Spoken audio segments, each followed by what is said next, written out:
warahmatullahi wabarakatuh. Alhamdulillahirabbil alamin wa bihi nasta'inu ala umuri dunya wa din. Wassalatu wassalamu ala asyrofil anbiya'i wal mursalin amma ba'du. Puji syukur kehormatan Allah SWT yang senantiasa melimpahkan rahmat serta salamnya kepada kita semua. Salawat dan salam kita curah limpahkan kepada junjungan kita Nabi bana wa mana Muhammad sallallahu alaihi wasallam. Salam takdim, salam hormat kepada dosen pengampu mata kuliah PIH yaitu Pak Khalid, Dokter ternyata Bapak. Kasih Bapak. Pokoknya mah yang baik hati. Nah, di sini kita membuat video untuk menyelesaikan tugas mandiri, yang dimana tugas mandirinya itu membuat video yang isinya itu mereview materi yang sudah dibahas gitu, sudah diulas. Maka sebelum kita masuk kita mereview materinya, di sini aku mau memperkenalkan diri. Aku bernama Jeflan Firdaus yang bernomor induk mahasiswa yang akhirnya 40, dan rekan saya Muhgali Alpayat dan dengan nomor induk mahasiswa 130. Jeb. Akhirnya baik. Akhirnya berapa? Yang akhirnya itu 117. Oke. Nah, di sini kita mau mereview materi yang pertama dari mata kuliah pengantar ilmu hukum, yang dimana materi pertama itu ya pasti membicarakan tentang pengertian ilmu hukum dan pengertian PIH gitu ta. Nah, lanjut ke apa itu hukumnya.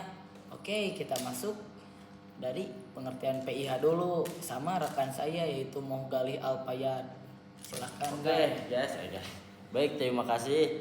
Di sini saya akan menerangkan lebih tepatnya nge-review lah, karena saya ya gitu.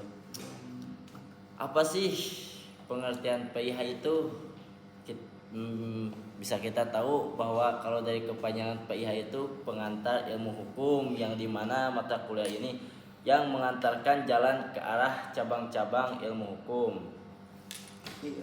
Lalu apa sih tujuan PIH itu? Nah, tujuannya itu menjelaskan tentang keadaan, inti maksud dan tujuan dari bagian-bagian penting hukum serta pertalian antara berbagai bagian tersebut dengan ilmu pengetahuan hukum.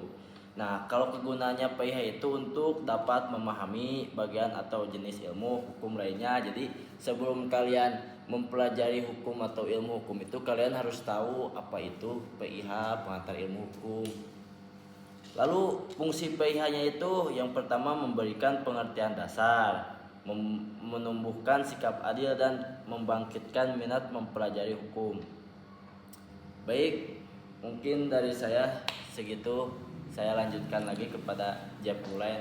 Oke, tadi sudah dijelaskan ya secara detail dan secara semampunya gitu dari rekan saya. Ya, saya juga di sini mau melanjutkan tentang apa itu hukum dan pengertian itu hukum dan sebagainya. Semampu saya gitu ya, karena ini mengulas kembali dan mereview. Nah, apa itu hukum? Menurut Van Alverdon gitu hukum itu tidak bisa didefinisikan karena banyaknya gitu perbedaan atau segi bentuk yang terlalu luas gitu kalau mau buat mendefinisikan hukum kata Van Alverdon. Nah, kalau kata si Plato, hukum adalah sistem peraturan yang teratur dan tersusun baik yang mengikat masyarakat. Maka kalau kita ambil garis tengah gitu kita ambil benang merah, hukum adalah segala Hukum ialah asas dan kaidah yang mengatur kehidupan manusia dalam bermasyarakat, meliputi lembaga dan proses untuk mewujudkan kaidah tersebut menjadi kenyataan. Seperti itu teman-teman. Maka di sini ada yang namanya unsur-unsur hukum, yang dimana unsur-unsur hukum itu sepertinya yang pertama sekumpulan peraturan, kaidah, asas, termasuk lembaga dan proses hukum itu tersendiri. Begitu teman-teman. Peraturan tersusun baik yang berisi perintah, larangan, dan sanksi. yang dimana hukum itu bersifat memaksa dan mengikat, itu dibuat oleh badan resmi seperti halnya ya pemerintah gitu ta, dan bertujuan untuk apa? Untuk melindungi kepentingan orang dalam bermasyarakat. Maka di sini aku mau lanjut tentang gimana sih adanya hukum, kapan adanya hukum gitu ta, dan untuk apa adanya hukum. Nah, pertama gitu ya, aku mau sedikit dari literatur aku gitu, bahwasannya dulu ada seorang nelayan yang terdampar di satu pulau, yang dimana pulau itu tidak berpenghuni dan tidak ada siapa-siapa, tuh kita sebut si nelayan. Nah, maka si nelayan itu bebas, tidak melakukan apa-apa, tidak ada yang mengikat, tidak ada hukum atau tah, kalau itunya mah simpelnya. Lanjut, ada pilot yang turbulensi itu di atasnya itu, maka jatuh gitu tuh, jatuh dia ke pulau itu.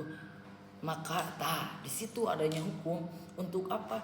Yang asalnya nih ya, si nelayan bebas kan, asalnya si nelayan itu telanjang atau makan apapun yang ada tuh si nelayan itu di pulau itu. Maka pas ada datangnya si pilot ini, si nelayan itu gak boleh itu telanjang bebas gitu ta, kecuali emang ada misalnya ada kita sama-sama ini itu boleh lu telanjang, kalau gitu boleh, tapi bagusnya kan enggak gitu ta. Maka adanya hukum itu untuk menengahi dari antara individu dan individunya gitu ta. Maka segitu meureun ya review materi dari kita.